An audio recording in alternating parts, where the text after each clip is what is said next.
Hey everybody, welcome back to the show. This is the Mental Breakdown. I'm your host, Joey Velez. Now, have you ever noticed that when you start focusing on something going wrong, it seems to get worse? Maybe you're a golfer standing over a 3-foot putt and you start thinking, don't miss it, don't miss it, don't miss it. Or maybe you're a basketball player at the free throw line thinking, hey, I've missed the last two. I can't miss this one.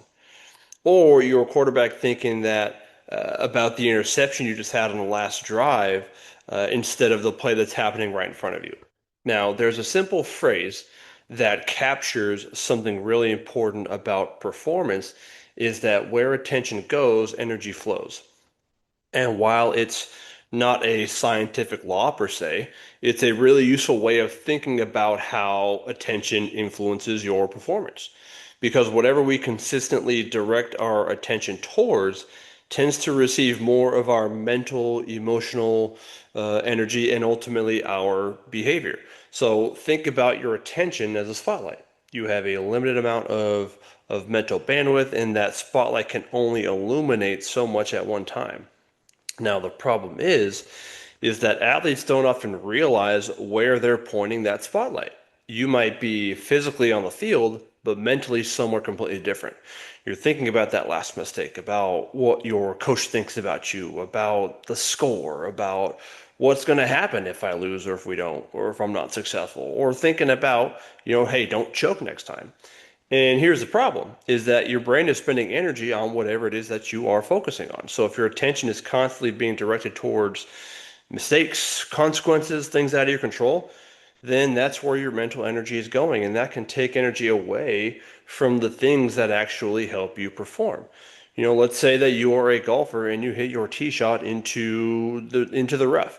You have two choices. Your attention can go towards I can't believe I hit that shot. I always do this. Now I'm going to, I'd be lucky if I made bogey. I need to get this back. Or you can redirect your attention towards, okay, I'm in the rough. Like, what's my lie? What's my target? What is the next shot?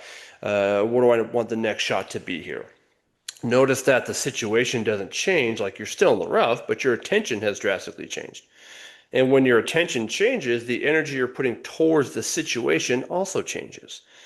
The first approach spends energy evaluating the mistake and predicting a negative outcome, while the second approach spends energy on solving the problem that's in front of you. And that's an important distinction. Is one of the most effective things an athlete can do is repeatedly ask themselves, where do I want my attention right now? Not where is my attention? Because if you simply follow wherever your mind naturally goes, it's probably going to bounce around. So instead, you can intentionally direct it somewhere. Maybe your attention needs to go towards your breathing, maybe your visual target, your next movement, your pre-performance routine, some sort of cue, whatever that is, because the goal isn't to eliminate these distracting thoughts because that's unrealistic. Your mind's going to wander. You're going to think about the mistake. You're going to feel nervous. You're going to notice the crowd. You're going to think about what the score is. That's normal, right? So what mental performance is really about is isn't about having a perfectly quiet mind. It's about recognizing where your attention has gone and having that ability, that wherewithal to bring it back to the present moment. And this is where the second part of that phrase, energy flows, comes into play because attention isn't just about what you're thinking about. It influences what you're preparing your body and your mind to do. If you're focused on danger, your body may respond by, increased, tension and increased stress levels. If you're focused on a mistake, you might start replaying it instead of preparing for whatever the next move actually is. If you're focused on the outcome, you may become less connected to what your process is, which is what's required to produce that outcome in the first place.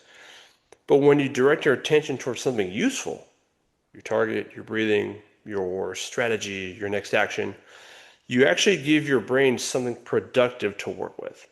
And that's why great athletes often look incredibly pleasant. They're not necessarily thinking less, it's just that they're thinking better. They're thinking more effectively. So here's something you can try the next time you are, at practice or you're competing is before whatever the next play, whatever that next moment is, ask yourself three questions. What am I focusing on right now? Is it helping me perform? And where would I be better off putting my attention? Then make the shift. Don't fight the thought. Don't tell yourself I shouldn't be nervous. Don't tell yourself I can't think about that. Simply acknowledge it and then redirect. Yep, I'm thinking about the last play. Now what's my target? That's the skill. Because at the end of the day, you can't always control what happens around you. You can't control the refs, the weather, your opponent, the crowd, and you certainly can't control every single thought that enters your mind. But what you can do is get better at deciding where your attention goes after that, and that's incredibly powerful. Because if you consistently put your attention on the mistake gets more mental energy. If you put your attention on the outcome gets more mental energy. But if you put your attention on the process, the present moment, the next controllable action, that's where your performance energy now goes. So the next time you find yourself getting distracted, frustrated, nervous, remember where attention goes, energy flows. The question isn't whether you're going to focus on something. The question is, what are you going to focus on? And remember, performance isn't about trying harder. Sometimes it's about directing your effort toward the right thing. And that's what I have for you all today. Thank you for stopping by. Thank you for listening. Don't forget to like, rate, review, download, share the podcast with family and friends. I'll talk to you all soon. And don't forget, today's a great day to make an impact on someone's life. All right, y'all. Have a good one.